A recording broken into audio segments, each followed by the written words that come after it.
আর cinema যদি লাইগা যায় এমনি অটো শত্রু লাইগা যায় পিছনে, আপনার পিছনে কেউ না লাগলে খেলবেন কেমনে, মজা হবে না তো।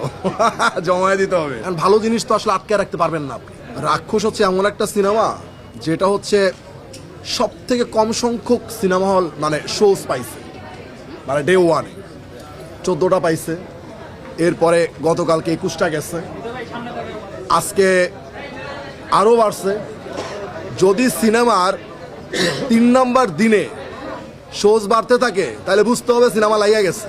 আর সিনেমা যদি লাইগা যায় এমনি অটো শত্রু লাইগা যায় পিছনে, তখন ডিপ্রেশন অনেক কিছু উল্টাপাল্টা বইলা ফেলবে আর কি।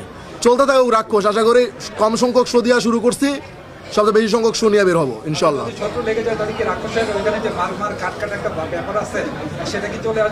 না না, ইন্টারেস্টিং, আপনার পিছনে কেউ না লাগলে খেলবেন কেমনে, মজা হবে না তো। জমায় দিতে হবে না। আপনি দেখেন রাক্ষসের মতো একটা সিনেমা সবচেয়ে কম সংখ্যক শো পাইছে ডে ওয়ানে।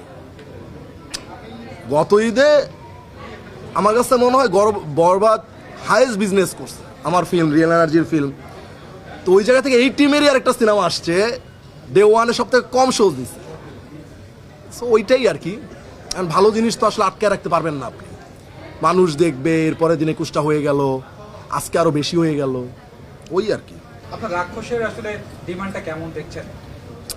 ওই তো এক কথাই তো শেষ, 14টা শো থেকে যদি 21টা শো হয়, 21টা থেকে যদি তারপর প্লাস হয়, তারপরে ডিমান্ড কেমন, তাহলে ডিমান্ড তো ভালো, তো খুব স্বাভাবিক না।